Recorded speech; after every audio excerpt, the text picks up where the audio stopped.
The Podcaster's Guide to the Conspiracy. Hello, and welcome once again to the Podcaster's Guide to the Conspiracy. Hi!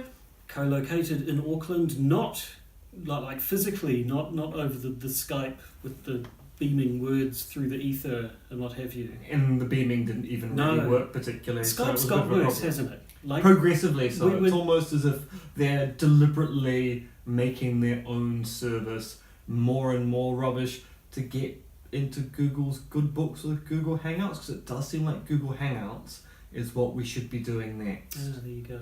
But I mean, yes, we used to use it all the time when you were in Romania. And it was fine up until 2 weeks before I left. Yep. And Skype pushed forward its new experience. And the new experience is rubbish, because Skype stands for rubbish. But at any rate, here we are together. One Josh Edison, the other M. Dentith. One looking slightly shorter than the other, because I'm just really looking at your nose this episode. Yes, the seats could possibly be a little more level, but what can you do? Budgetary constraints. Now, if you donate money to the podcast, we could get better seats, better cameras, and, well, I don't want to reveal a secret, but we're getting better lights already. They're winging their way here from who knows China. where? China, probably. China. Yeah. Jolly good. Yes, we're going with a slightly different camera layout this time. Instead of having one in the middle and one for the little aside comments, we've kind of got one for me and one for Em. I feel like we should be looking at the same place at the same time, but maybe we're not. Yeah, I have a feeling this is a bold experiment this week, yeah. And it's probably not going to be repeated next week. And completely irrelevant if you're just listening to the podcast anyway. Yes, although it's probably doing absolute damage to the sound separation, given I'm looking over here, I'm looking over there, the microphone's only in one particular location, but my mouth is moving all around the place. That's what he said. Yes. Who's he? Me? Wouldn't you like to know? Well, and also yes. I'm curious. Anyway. You certainly are in bed. Yeah. It's for me to know and and, our listeners to find. and we're not going to say anything more. In Yeah. fact, I think what we should do is actually move on to the news. I think we'd best, yes. Otherwise, it's going to turn into filth and degeneracy, and we've got cameras on us, so we can't get away with much. Although what we can get away with, you will be very, very surprised by. Breaking conspiracy theories in the news. News about the news. Yes, we're changing the format a little. From now on, we're going to focus on just a couple, maybe 3 big stories a week, and discuss other less important stuff in patron accessible. That's a polite way of saying patron only. Extra content recorded after the show. Because we are utter bastards, we're going to tell you what we're going to discuss, but crucially, not what we're going to say. But because we have some kindness left in the abysses that were our heart, this week the bonus episode will be free to everyone. But don't expect our largesse to last. And now, on with the news. Microwaves. They're not just good for reheating your soup, but you can also use them to attack and injure diplomats. Ah, the old throw the microwave at the suspected spy routine, eh? Clever. Yes, well, you could toss a microwave, or you could use suspected microwave-based weaponry.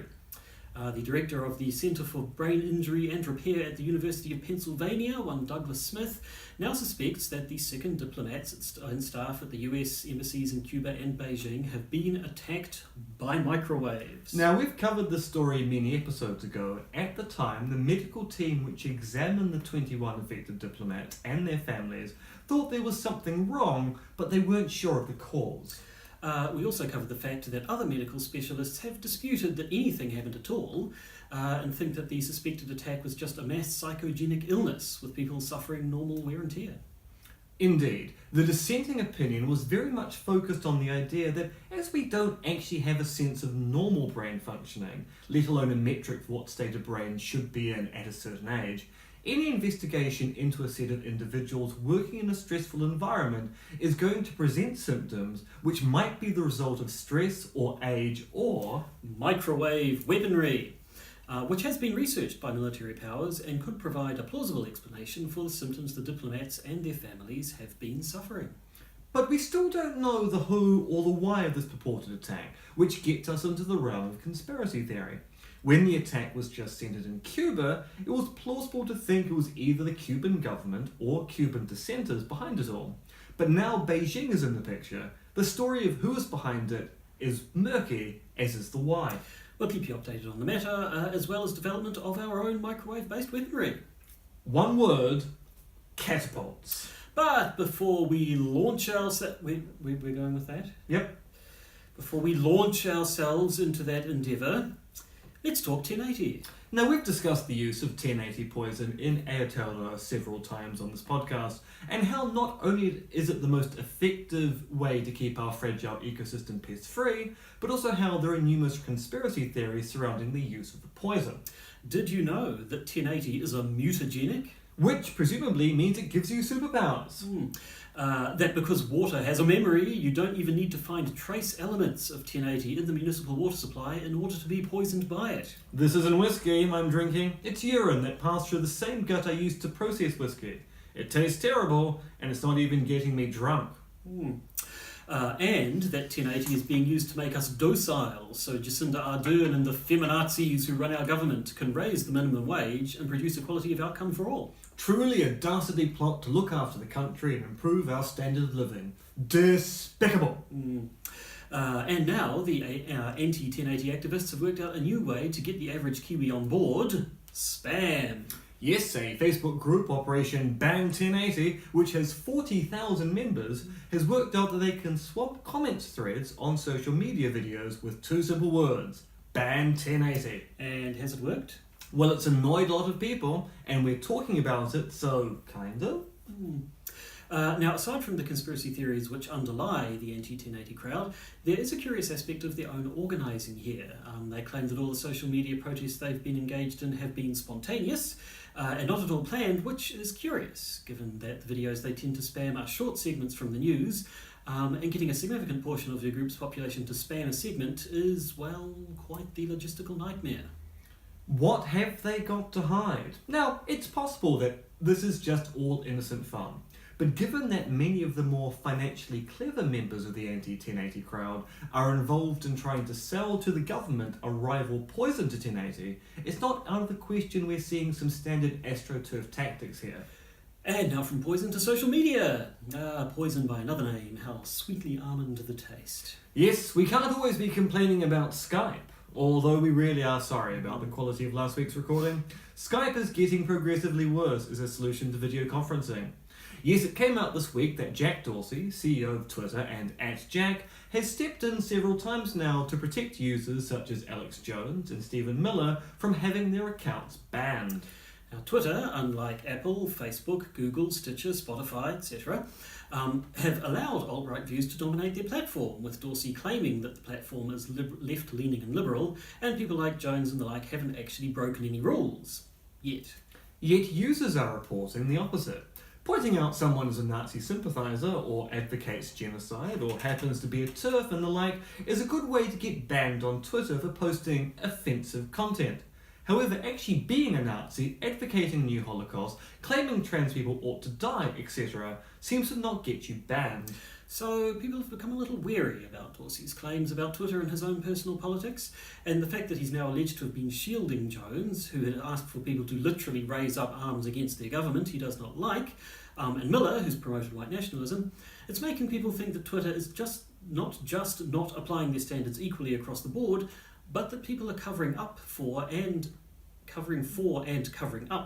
actions of the alt-right on the platform. People being inconsistent isn't conspiracy necessarily, but there's a pattern of not finding hate speech a problem, whilst at the same time persecuting those who point out said hate speech. So food for thought. But enough news! For now. After the show, we'll be discussing whether an aide really did flash a white power symbol during the Brett Kavanaugh hearing, why a hole was drilled in the side of the International Space Station, and whether or not we care that Steve Bannon isn't getting to star in the New Yorker Festival. You can listen to that bonus content for free this week. But now, QAnon! So yes, back to QAnon, the conspiracy theory that just keeps on trucking. It keeps on giving. giving nonsense, stuff, basically. And if you dare criticize QAnon on Twitter, QAnon supporters get really, really defensive. Do they? Really, really defensive. Apparently, I don't understand QAnon, let alone conspiracy theories, if I dare cast aspersions on their dear hypothesis. Madness. Yes, I mean, tasty. we talked about QAnon back near the start of the year, I think, as sort of, here's the latest wacky theory from Trump Town. And as I recall, the very next episode, then we looked at other conspiracy theories like it that are all about sort of predictions for the future and prophecies that stuff's going to work out good in a little while. You just have to wait for it. But it just hasn't fizzled out like sort of Pizzagate kind of did, although this is sort of what Pizzagate morphed into, isn't it? And Pizzagate's kind of been resurgent again. Has There's it? been more talk of it. Yeah, Well, okay. after Mike Cernovich was quite successful in getting James Gunn fired from Guardians of the Galaxy 3, and Mike Cernovich being fairly prominent in the Pizzagate community, suddenly people go, oh, if he was right about James Gunn, maybe he was right about Pizzagate. If he was right that a bunch of publicly posted tweets actually existed, maybe he's right about A secret basement in secret a pizza parlor. basements and things that don't exist. Yes. Anyway, so Also, I want more cheese on my pizza. My fellow international pedophiles know exactly what I'm talking about. yeah. But yes, I mean, it keeps going, and now it's sort of started showing up in the mainstream news a bit more. People have been showing up at rallies wearing big Q t-shirts and QAnon stuff. It's just not going away. But we thought an interesting thing to look at this week would be the QAnon has made a lot of predictions. Some of them have been vague and weird and ambiguous, and in some cases completely incomprehensible. But some of them have been fairly definite, and those that were fairly definite have a habit of not actually coming true so much. Which is a bit of a problem for the adherent of QAnon, but as we'll get to at the end of the episode, they're finding ways to cope. Yes, we are. So, I mean, there was an article that covered all this quite nicely for us, which we're going to be cribbing from quite shamelessly, frankly. But just sort of as general points to begin with, QAnon, it started, late October last year, I believe. So Yes. very end of October, start of Yeah. November last year. And to begin with, things were quite concrete, really. I mean, there was sort of vagueness of, stuff's going to happen, but it made some fairly definite claims. Yeah, so the vagueness was who was behind the QAnon account, and the vagueness as to how many people QAnon may or may not be. But the initial predictions by QAnon is on day X, arrests Y are going to occur. On day X+1, affidavits which were sealed at X-3 will be revealed to the public.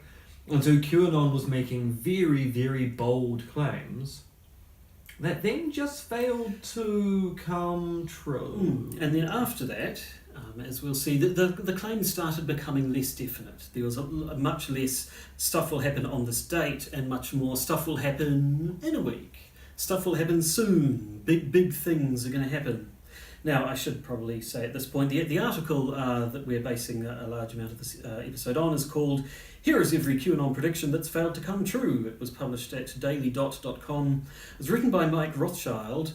A Rothschild. It is problematic. Not for the sheer fact the Rothschilds are problematic. It's problematic to write on conspiracy theories With that particular if you've got a name which is recognisable to the conspiracy theory community. So I imagine when I write on conspiracy theories, there are certain people who go, you can't trust that Dr. Dentist. They got their degree through a state-funded university. We know that work is all about crushing conspiracy theories. And I do get emails from people telling me that I go around ridiculing conspiracy theories. I need to treat conspiracy theories more seriously, and I'm going, you haven't actually read my work, because I'm kind of doing that. Sometimes people have expectations based upon names and backgrounds, and those expectations sometimes don't pan out. Yes. Anyway, it's probably a little unkind to jump on the dude's surname, which just happens to It's more an amusing aside. It's amusing aside, yes. Yeah. So let's set it to one side and actually start looking at the claims that are catalogued in this article. So each of QAnon's little sort of posts on Reddit. It was Reddit, wasn't it? Not 4chan where it started. I believe that is correct. Yes, I suddenly had a brain fade there. Each of his things were referred to as drops. So drops, there have been over 1,000 of them now. In fact, I think it must be getting up to 2,000 now. But drops 1 and 2 were the initial claims that Hillary Clinton was going to be extradited from wherever she happened to be at the time, that she had been extradited and detained, had not yet been arrested, but presumably that was on the cards, and that there were then going to be massive riots occurring in defence of her. Drop 15, I believe these all came on the same day, which I think was either October the 31st or at least the very end of October, said that John Podesta would be indicted on November the 3rd. Clinton aide Huma Abedin would be indicted. Is that how you pronounce it? It's one of those names that I've only actually seen written down. It was going to be indicted on November the 6th. So the date, especially of November the 3rd, came up quite a bit in some of the earliest drops. So indeed, drop 25 said in full, follow up to last post, return to comments, re Pelosi, obviously Nancy Pelosi, and John M. Some of us refuse to say his last name for a reason. I assume that's John Mueller they're talking about. This all has meaning, everything stated. Big picture stuff, few positions allow for this direct knowledge. Proof to begin, 11-3, that being American for 3/11, or the 3rd of November. We sincerely appreciate the work you do. Keep up the good fight. The flow of information is vital. God bless. So, yeah, there was a lot of talk about stuff was going to happen on November the 3rd. Now, I'm pretty sure, if I just check my date, it's very much the 5th of September, almost a year later. So what did happen on November 3rd? I don't remember anything happening on November 3rd. Not an awful lot, no. No, I have a feeling that maybe nothing happened that day. No, I mean, in fact, actually, there was even more.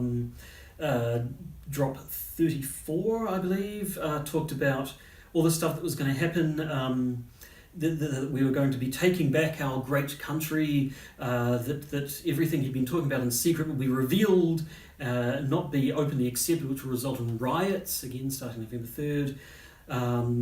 That the announcement of John Podesta's arrest on November the 3rd would result in a state of temporary military control, initiating the emergency broadcast system during this time in an effort to provide a direct message avoiding the fake news to all citizens. Drop 44 talked that the President was going to be sending an important message via Twitter. Drop 55 said, look to Twitter, exactly this, my fellow Americans, the storm is upon us. God bless. The storm. So this is, when we first talked about QAnon, we were kind of talking more about this phrase, the oncoming storm, or the storm, even more than QAnon, because that was the term that seemed to be going around a lot. The storm, which was going to be the taking back of America, the rounding up. Taking of Pelham, 1, 2, 3.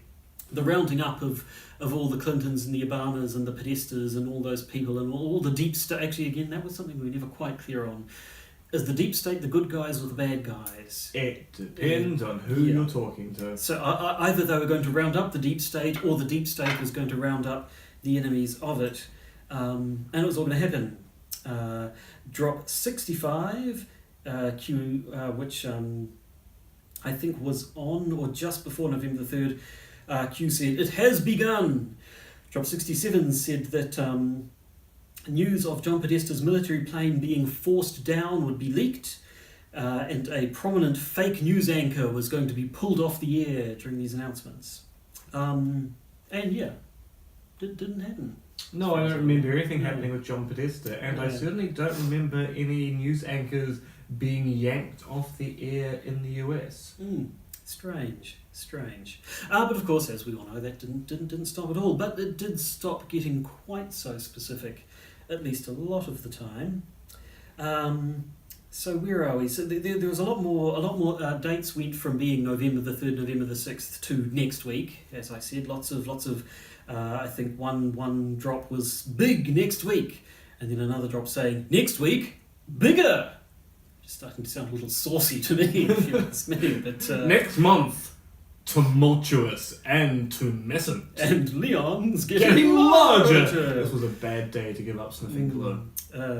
Well, is there a good day to give up sniffing glue? Quite Every frankly. day is a good day. If you're sniffing glue, Yes, give no, up stop, today. please. The official position of the Podcasters Guide to the Conspiracy is that you should not be sniffing glue. We're quite resolute on this. Yeah. Very resolute.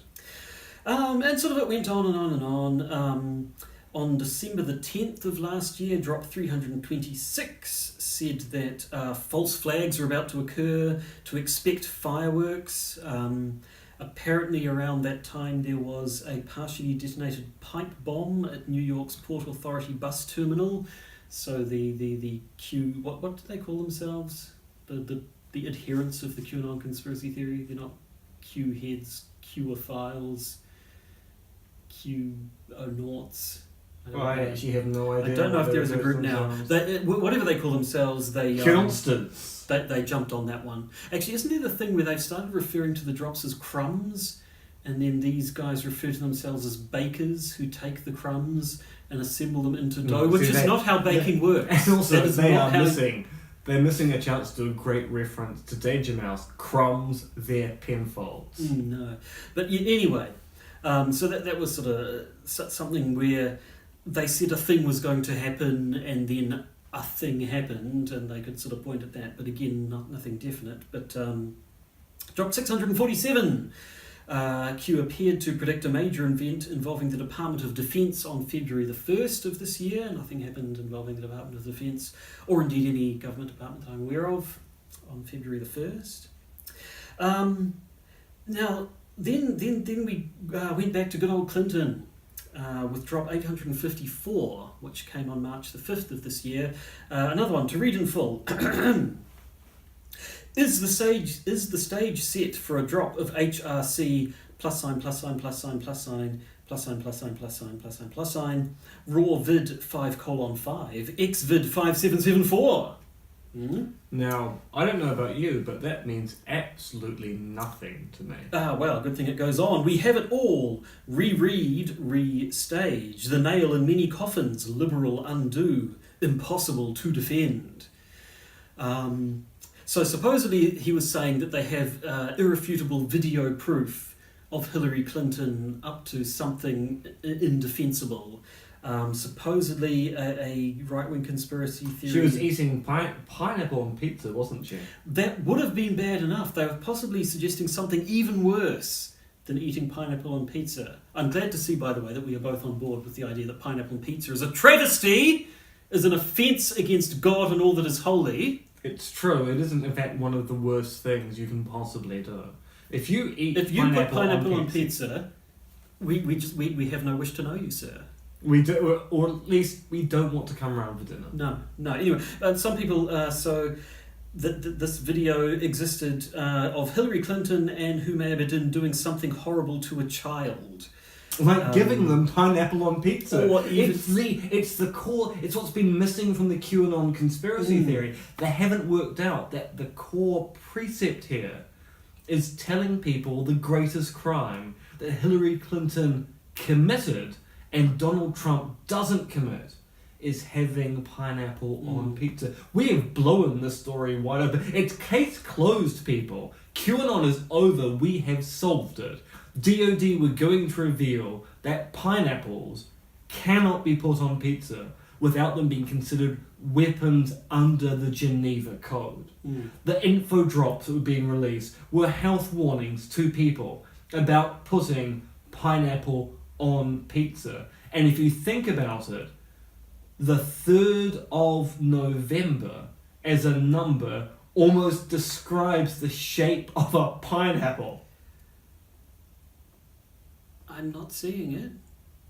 Nevertheless, I agree. Turn the vision in your head upside down. Now can you see it? The V was sort of the top of the... Anyway, I think you're probably completely right, but just assuming you're not, and they are indeed back on insinuations of child molestation and what have you. What is it with the pedophilia stuff? Like, global pedophile rings are a bon mot. not for I a know, certain but kind of conspiracy theory. I just don't understand the need to make your political opponents out to be the devil incarnate. Like, Because what you want to be able to do is say, by association, every single idea must be wrong, because people who would do that to a child cannot must be wrong about have absolutely to be anything. Yeah. absolutely evil. So it allows you to go, well, look, they advocate a living wage, a universal basic income, and that sounds really good, but they're child molesters, so it must be wrong somehow. It allows you to cast everything they do into doubt, whether you think it's good or bad. Yeah, I just don't. I mean, we've established ourselves as being fairly left-leaning and no fans of Trump. I think Trump's an imbecile. I think he is a not very bright person who has coasted on his wealth and connections his entire life and insulated himself from all consequences. I don't think he's Satan. I don't think he eats babies and strangles kittens. I don't see why, in order to dislike someone or disagree with their politics, you have to go that far into the realms of being Darth Voldemort Osama bin Hitler. Well done, well done. Been saving that for a while. Yeah. Anyway, we've possibly got a little bit off track, but just talking about all the times QAnon's got things wrong. So, yes, no video of Hillary Clinton molesting or eating or doing what other horrible things to a child has surfaced. I'm pretty sure we would have heard about that. Yeah, I'm pretty sure we would have done as well. It is the kind of thing which kind of makes the news. There was talk about a parade that would never be forgotten was going to take place on November the 11th of this year. Now, that actually hasn't happened yet. It still might, and Trump hasn't even been talking about a parade, but apparently it has now been put off until next year, if it's ever going to happen at all, after people complained about the... Kind of does want a military parade. He really does. Kind of wants a despot's parade through Washington with tanks to show that he's not an autocrat. Don't quite get Because that. one way to show you're not an autocrat is to act as autocratic as possibly. As possibly? As possible. As possible. As you possibly can. As possible. Mm. Español y Franco. No, I can't No. rescue that, and I just kind of made it worse. Let's just move on. Power through. So we're actually getting quite far up into the drops now. Drop 912 said that the Five Eyes network won't be around much longer. The Five Eyes network is something that New Zealand is a part of. We are one of the eyes. One of the eyes, and it is very much still around. So I mean, it would be quite nice if it went away, given Yes. it is a global spying ring which allows governments to spy on their own citizens by getting foreign powers to do it for them. So I'm quite happy for Five Eyes to just disappear, but it's still with us. Yes, and this drop 912 was in the region of March, April earlier this year. It is now September, so unless won't be around much longer is referring to a longer time frame than we give it credit for. That one doesn't appear to have worked. Drop 1014, which came out on April the 4th, shifted focus to Mark Zuckerberg. Apparently he's someone they don't like either. That said that MZ, or MZ for our American listeners, was going to step down as chairman and then be out of the US. The same drop also said, at Jack, good luck. Apparently earlier drops had been suggesting that Jack of Twitter was also on the outs. And as we discussed in the news segment, Jack appears to be actually protecting the kind of people who support Trump. So why you'd want him on the out, I don't know. No. So again, that was back in April. Nothing has happened there. An interesting one. Drop 1067 on April the 7th simply said, China, Chongqing, Tuesday.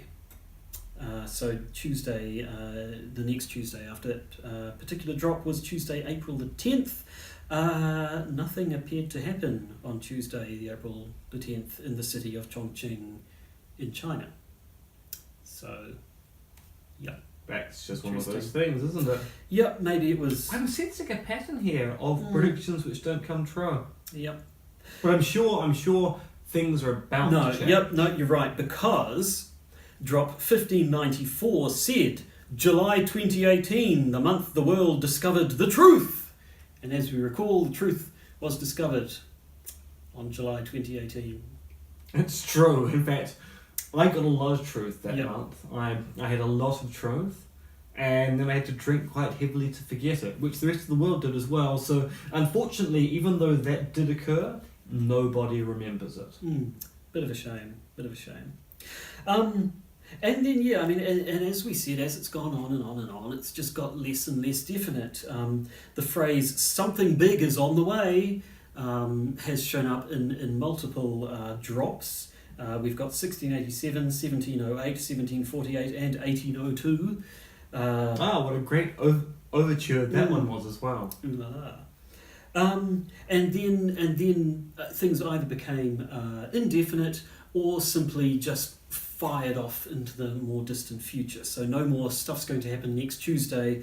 Drop 1926 said stuff's going to happen on the 1st of January 2019. So that's a good wheeze way away. A good way away. A good wheeze way away. Something a good ways away. No, I don't know. My mouth. Something odd is happening. And I was the one drinking urine. Yes, apparently on 1st January 2019 there'll be a national emergency, and then that particular one linked to some executive decisions of Trump's, which didn't appear to mean an awful lot. So, 1st of January 2019, can we expect momentous happenings to happen? In short, no. Well, probably not, no. No, so what we're seeing here is what I like to call the Harold Campion effect. Camping effect. So Campion was one of those biblical revelation people who was always talking about the end of the world being just around the corner, and he would predict it's happening in February of this year. And then in case February would occur and nothing would happen, in case of, no, I'm getting fresh revelation from God, it's September, it's been delayed. And it kept on going and going and going, and camping kind of became a laughing stock in the skeptical community for predicting the end of the world and then the end of the world never happening. And Campion, at the very end of his life, was saying, look, I've been told by God, this date is definite. This October, the world ends. And October comes, and nothing happens. And Campion went, oh, no. It started. I never said the end of the world would be instantaneous. The world is now in the process of ending. It started. It's just it's not evident it's ending yet. And that's what we're seeing with the QAnon stuff, which is going from quite definite, this is what's happening here, to a much more interesting case of there are events happening behind the scenes. Trust me, something is happening next week. Nevertheless, how do they reconcile those earlier predictions that didn't happen? I mean, we talked about last time the ideas that, Clinton and Podesta and them, they actually have been arrested, but it's all been done in secret, and all the business about how supposedly they were all wearing ankle bracelets, and so anytime there was a photograph of a Clinton or whoever wearing slightly baggy trousers or something, it would be, look, see, that's hiding the ankle bracelet. And so that these things they made the claim that John McCain had an ankle bracelet as well, which if that's true, and John McCain was a convicted felon at the point he died, the fact they gave him a state funeral is really quite astounding. I mean, that's the deep state going really deep. But so, I mean, has there been anything other than just flat out sort of denial and...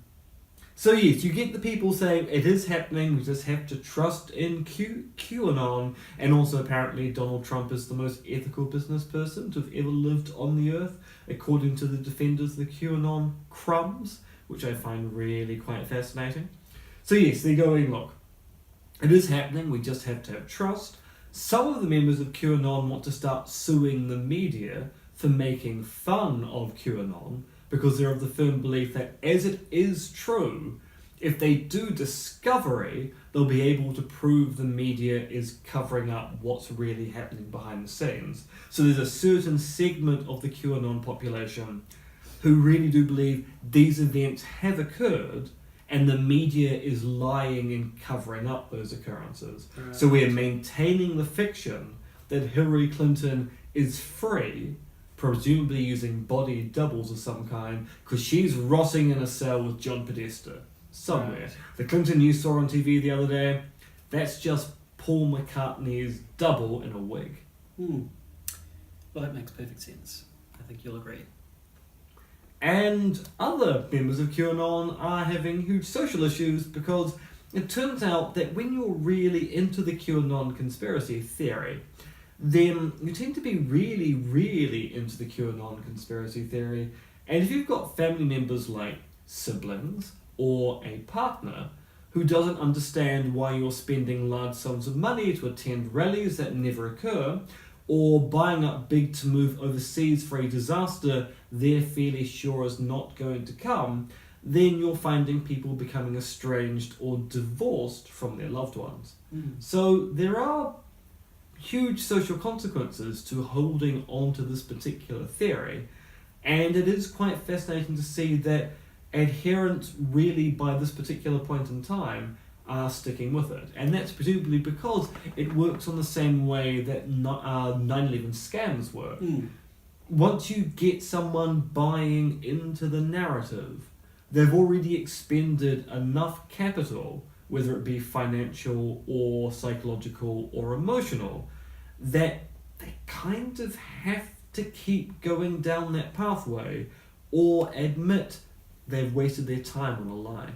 Yeah, I mean, that is one of the key features of any sort of a con job, that eventually the mark becomes psychologically dependent on the con, that it becomes part of their identity, and it would be too psychologically damaging to themselves to admit that they've been conned.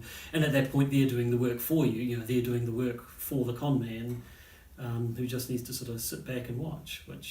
What of the theories that QAnon is not just a hoax but is a prank? This is the Luther Blissett hypothesis. So there's a book called Q, written by an Italian art collective known by the name Luther Blissett, which is a kind of historical conspiracy narrative which has a secessionist member of the Roman Catholic Church, or members of the Roman Catholic Church, called Q, who are leaking information about what's going on to the church to outsiders to reveal inner doings. The Luther Blissett conglomeration were, or still are actually, political activists in Italy, and they kind of wrote Q the book as a typeset way of this is how you would run a con of this particular type. And people have noticed the similarities between Q the book and QAnon and going, well, obviously it's one and the same. Now the response to that is, certainly it's possible that the people behind QAnon were inspired by Q the book, although Q is also conveniently a security clearance which has another fictional history with respect to things like James Bond and information about how the US and the UK establishments work, so that could be pure coincidence. But even if it started off as a con, it's kind of now self-sustaining. And the thing is, because we don't know who's behind QAnon, it's possible it started off as a con but has been co-opted by someone along the way, or it was started by someone who was sincere, but possibly misguided, but then adopted by people running the con later on.